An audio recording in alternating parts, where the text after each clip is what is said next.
get old, then they give prophecies. So yeah, I don't know. To a certain extent, that's what it feels like. I'm gonna leave a video down in the description below. You can go check it if you want to confirm what I'm talking about. On this particular video, we're talking about Prophet Hubert Angel making an extension or a reply to how people replied to what he said about the prophecy of Queen Elizabeth. And so he made a response to that prophecy, but not only did he make a response to that prophecy, it looks like there's another prophecy, as you can see in the title. He's actually replying to the backlash of the prophecy of the Queen, because people were saying certain things, by giving another prophecy of Pele. Yeah, you heard me right. Yeah, he's making a prophecy about Pele. Now, Pele, the football player, the famous, most known footballer in the world, Pele, him. And so, I don't know exactly when did he give a prophecy about Pele, but in this prophecy, or in this video which he was replying to the Queen's prophecy, he was actually extending that prophecy. So, okay, for those that don't know, what did Prophet Hubert Angel, say about the Queen? He said London Bridge is coming down, coming down, coming down. London Bridge is coming down. Oh, Sophia. Okay, he wasn't exactly singing. So, Charlie Chop, really Christian commentary video. It's the first time over here. That's good. You're hanging, you're chilling. It's Friday. Hope you guys are having a wonderful morning. I was not going to shoot a morning episode. I was just going to, go take a nap. Because I didn't have a video that I felt was fitting for the morning. I was just going to, hey, I had a small little flu. Don't mind me. And so, I was just gonna, I didn't want to ruin your morning. I don't want to ruin your morning with bad news on Friday. No. So I thought of this one on the last minute, and I was like, you know what, let me make this one. Actually, I had almost forgotten about this particular story. So he said London Bridge is coming down, London Bridge is coming down. Now, then later on, he said London Bridge won't last until the end of the year. Okay? That's what he said. So now, in the update, he's responding to people who were very skeptical about how the prophecy was structured. He's kind of like saying, people were saying she's old, that prophecy wasn't even precise, so he feels like it's more precise. Now, when I made the video, I did say that Hubert Angel's prophecy was more precise. So I don't think he's referring to me, because my video was very direct. It said, he was very specific. He's the most specific out of everybody that I had there. Of course, there was that also that gentleman, Jake, something like that. Yeah, that guy who had made the video about 10 days before. But at the end of the day, he was old, guys. It's not a prophecy. But for him, he had said before the end of the year. Okay? So in this video, he's making a reply to that. But then he adds almost like 2 more prophecies on top. He says, the whole thing about King Charles and whatnot, that ain't gonna last. Okay? So it's pretty much that something that we've had other people actually say. I can't remember who it was.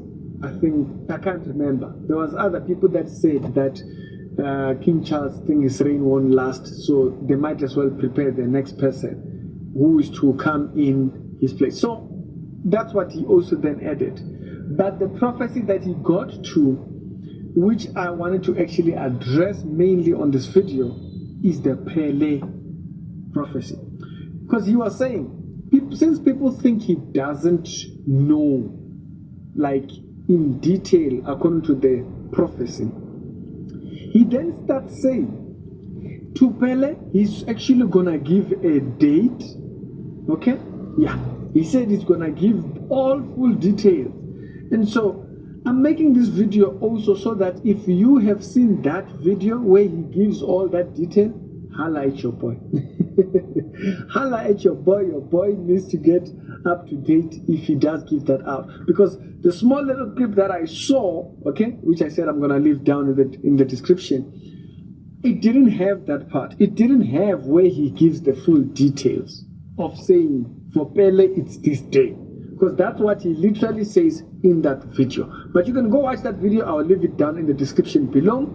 But if he does give an update on that subject, I'll come back here. Or if somebody does give me an update, I'll come back here and I'll tell you guys what he said.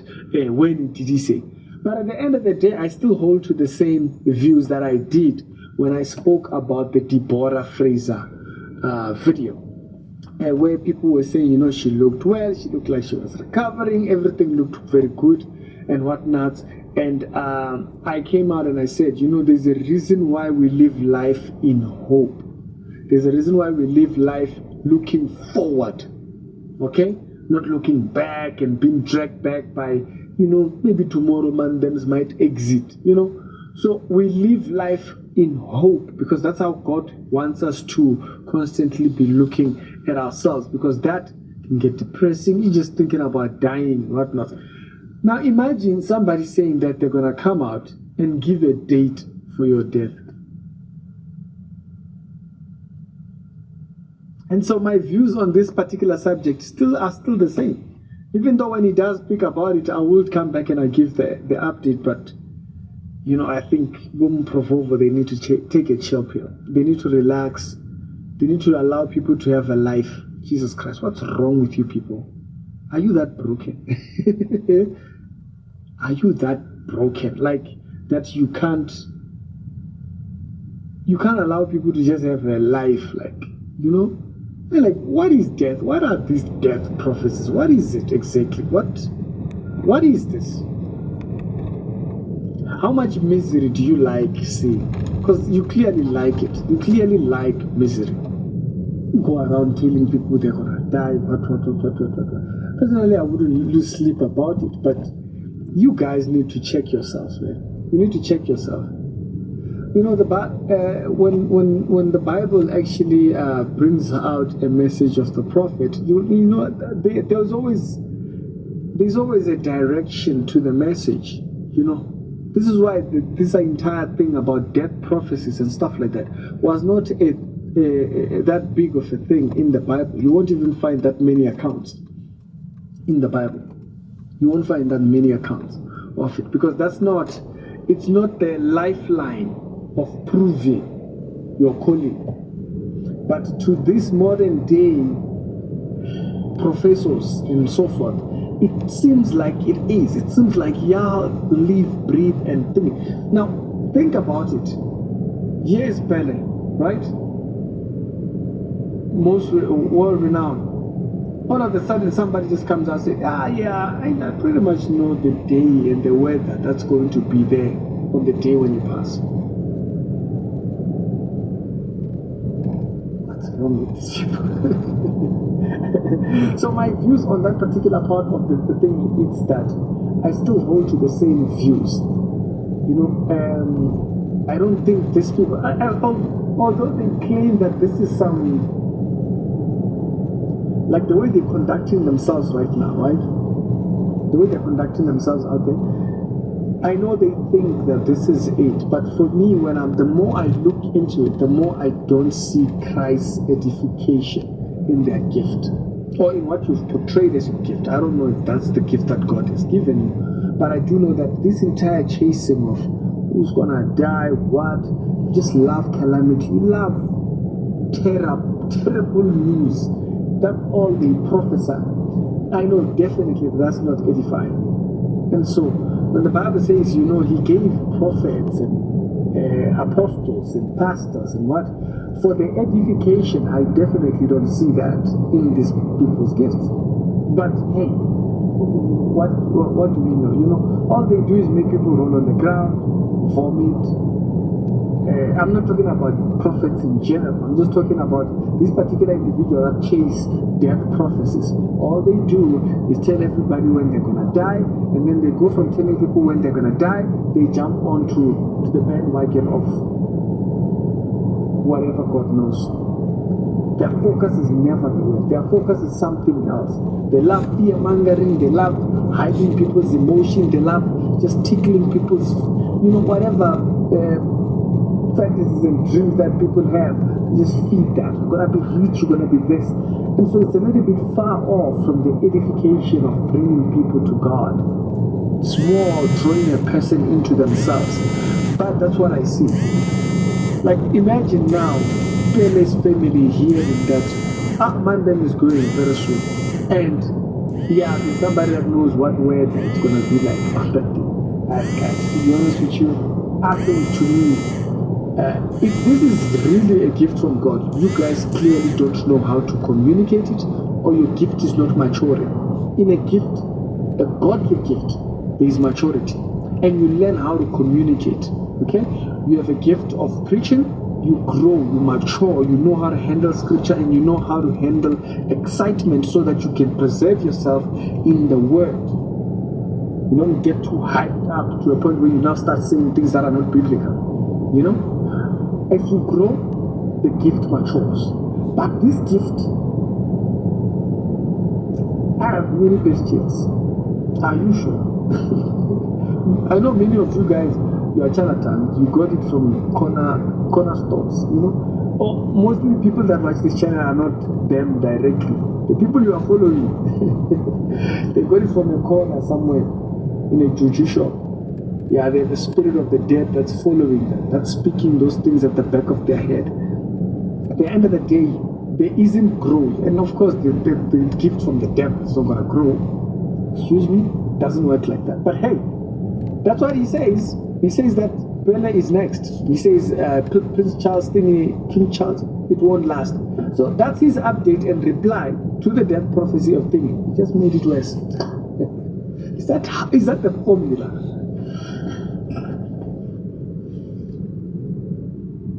Hand over from TD Jakes, and TD Jakes was handing over to his daughter Sarah and the whole man Hajez. Now, Bazalan, there's only one thing I have to say about that. Not too much. No. Just one thing only. Ministry is not a family heritage. It's not a business. Ministry is not, I'm doing this, when I'm done doing this is handed off to my child. That's not ministry. That is not ministry, especially pastoring, leading a church. It doesn't work like that. It doesn't, my child is the one that takes over from me now. But when you see those kind of things, it says a lot. You see it at Rhema. Not that, I'm not saying the son is not called, I don't know that. But are you called? I'm not saying you're not called, but are you called? For you to be leading a church. There are other people that might have been serving with him, that might have been fit for the position, but his son is the one that takes over. Okay, fine. TD Jakes, his daughter, is the one that's handed over the keys, okay, to the kingdom, keys to the empire. So all of you, it's always that the case that your kids are called into ministry. That's why I remember the same way we learn how to be doctors or how to be in a certain career. People are now learning how to do that for church. Okay? They learn how to be motivational. They think being motivational is preaching. And they take that to say that this person is called. Remember Joel Austin? Joel Austin's son he studied to be what? Was it looks like a geologist. Joel Austin's son, I think he did psychology or something. I can't remember. Something like that.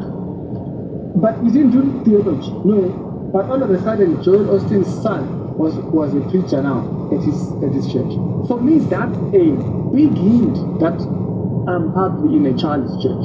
This is some of the things that actually creates all these churches, some of these churches. I'm not against having many churches. No, I'm not against that. But that's another thing that creates many churches is that within the particular church where they are, we spoke about, I think it's a table. One of his sons, after he had been very skeptical of after firing, you can remember that if you remember that video, he fired some pastors. They said the pastors were not performing well and their churches were not growing. Fine. People were on his neck about that. Only to find out that one of his sons was given a branch that another different pastor had grown. So the pastor grew a church. They said, okay, you are going to be posted to a different location. That church which had been grown was given over to one of his sons. His sons didn't go through the process that he was required for other people. It's the same situation here. Okay? Yeah. Without us talking about many other things like doctrinal differences and whatnot and all that, why is it always passed down to the child? Are these people even called? No. We couldn't care less. They are motivational speakers. We'll make it, man. We'll make it. We'll make it. Carnal, a bunch of carnal people. I haven't had a message from Sarah that I could say, yeah, okay. I haven't. Maybe you've heard one. Good luck with that one.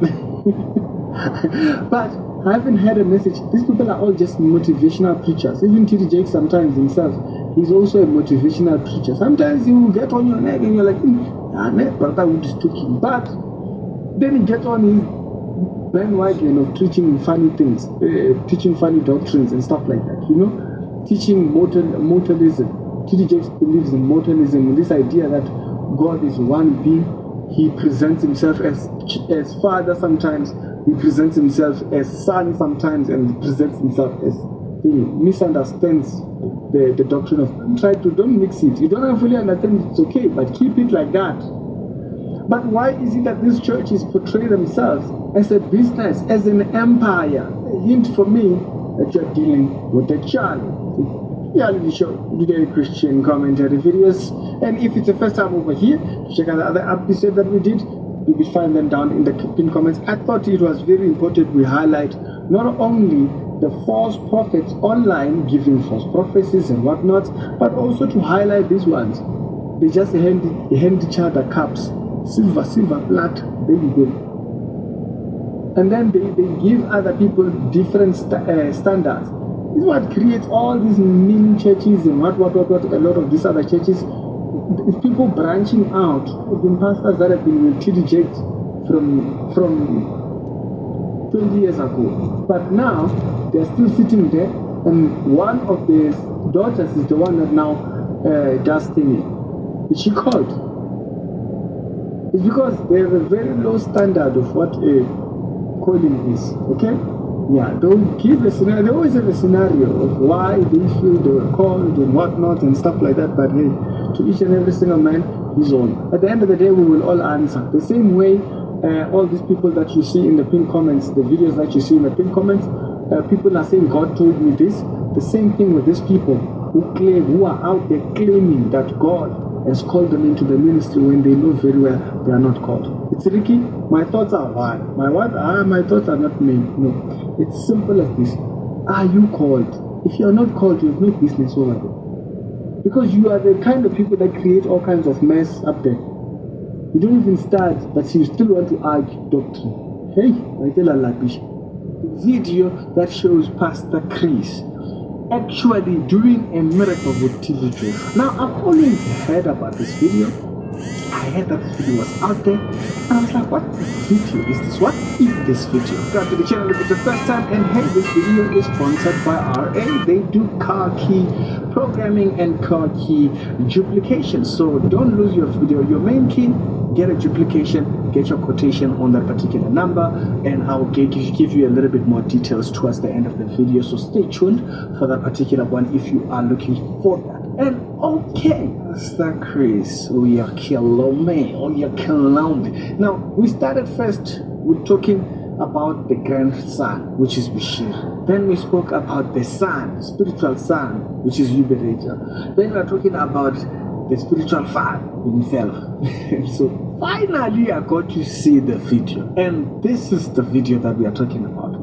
In the video, you can see Pastor Chris and T.B. Joshua doing a miracle together. Okay? It wasn't like I said, I've always heard about this video. I've always heard people talking about it, that there's this video Pastor Chris is doing a miracle with TB Joshua, and I was like, what? That sounds weird. You know, Pastor Chris doesn't even allow another pastor from outside his church to preach at his church. And so it was like, what? So finally, finally yesterday, you just recommends the video, and I'm like, Hiba, what are the odds? And so if you didn't see the video, I'll put it down in the description below. But I saw this video, and they are doing their miracle thing together. Okay, they're doing it together, and so this was around the early periods of the early 2000s and so forth. That was when that video was taken. You can see the video looks like baked beans there. Yeah, the video looks like a shot on a potato. But out of the video, the one thing you see is that they are doing the miracle together. Okay, Pastor Chris and TB Joshua are doing the miracle together. The church made a mistake, or the person who was speaking on the video made a mistake, and they were not corrected. And that particular mistake that was made was that they addressed Pastor Chris as if he's a spiritual son of TB Joshua, like he's a junior prophet or something like that. Now, that says that TB Joshua was doge. That's what that part says. If that's what they did, because they know very well that he's not a junior prophet of TB Joshua. So why would they say that? They are saying that to give credit to TB Joshua. It's just weird, man, things. It's just weird. So knowing that, Ricky, that part, that was a mistake of the assistant. You think everything we've been saying, Mandams was just not reliable. Okay? Mandam has passed. Me and you who are alive don't have to be in disagreement about him. Okay? He's gone. So the only people that are alive right now is me and you. So relax. Okay? Yes. Me and you don't have to now be at wars about people who have died.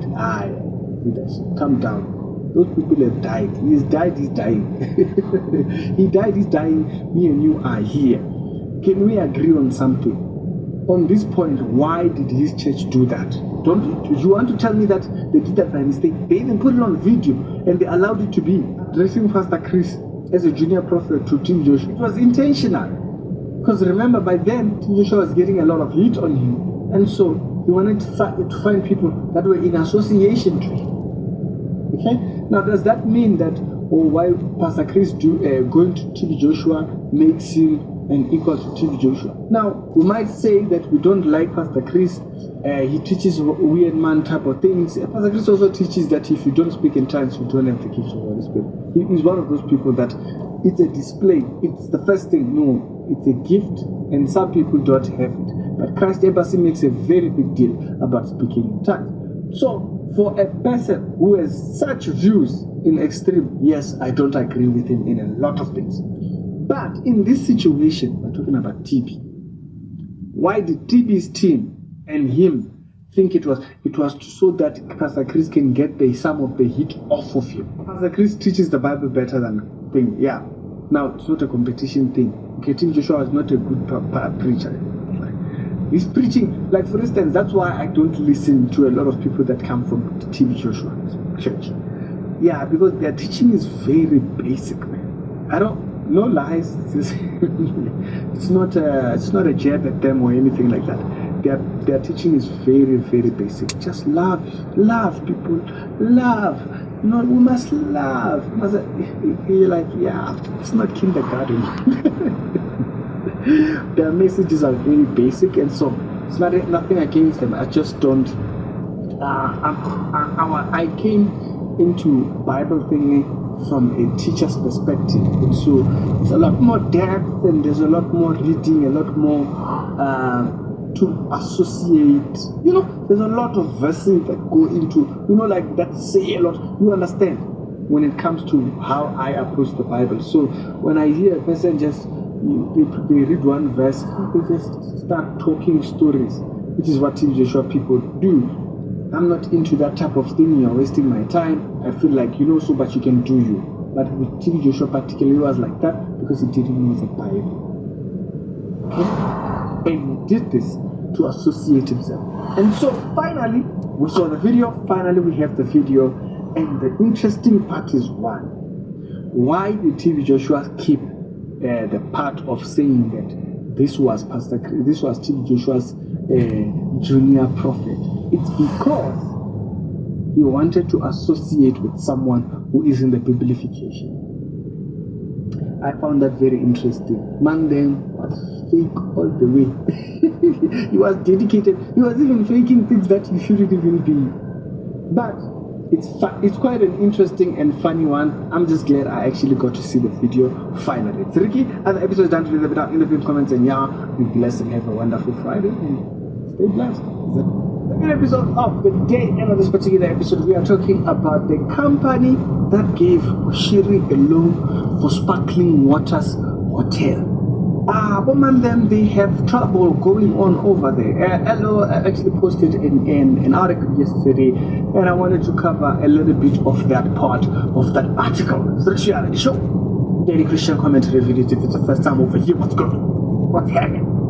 Hey Gucci, I hope you Gucci, because hey, Monday is good. It's Friday. Tomorrow is the live stream. We'll get to do our Bible discussions and also live discussions as well. This video also is sponsored by Ray. They do car repair, car key repair, and also car key duplication and programming. So if you lose your key, holla at Mandems, or if you want a duplicated key, but more details about that towards the end. So you can actually send a message over to get your quotations. You guys remember that the company that did this, they are licensed by the FCA.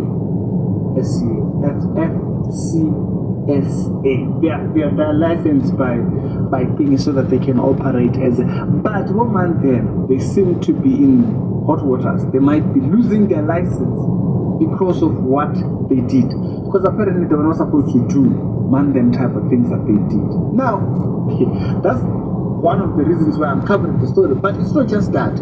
It's what actually happened according to the timeline of the whole thing. Now you remember there was about 200 million that was invested in the renovation and expansion of Sparkling Waters, which was Bushiri's hotel when it was stored down here. Man then used these people's money to get his thing up there.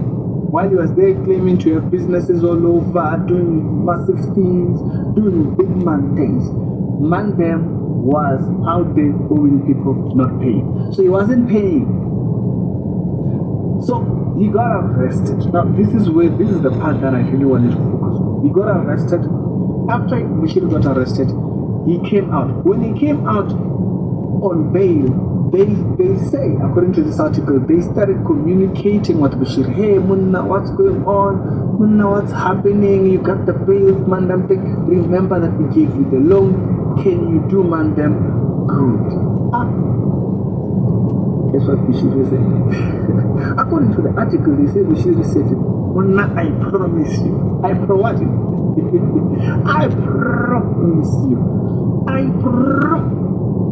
you that the Mandem is going to pay you the money, you're going to get the food. You understand? I know you can see the article. The article literally says that, yeah, Mandem made a promise that I got you. Before Bushiri could do anything, Bushiri dipped. Bushiri dipped. Gone, Baba. When Bushiri dipped, one them didn't have any ways of getting their thingy. And now, not only did he false promise these people, and then they had to they were stuck in no man's land. Now they were stuck in a position where, because they had made so much loans, maybe some of the loans were not, you didn't look through the paperwork properly, they didn't look through, you understand? Now, this brought me to a very interesting thought, the reason being that some people are losing rights of function down here. But if you think of some pastors, some people that are under his ministry, they are losing their reward in their calling because of associating to these people. You see, it's not just, you can't just function under a charlatan and everything is Gucci. It just doesn't work like that, okay? You must associate with the right people. But if you do that, you discredit your work. This is why in Matthew chapter number 7, they come saying that we did these wonderful things, we did this. And he says, away from me, you evildoers, I never knew you. It's because they were never part of it. They were under the wrong banner. And so, if you really sit down to think about it, some people are under ministries they shouldn't be. So it's not just those ones who are losing a license. Some of you are functioning in your ministry's position under him, and you don't know it discredits what you're doing. Not only does it discredit what you're doing down here, it discredits what you're doing to the kingdom.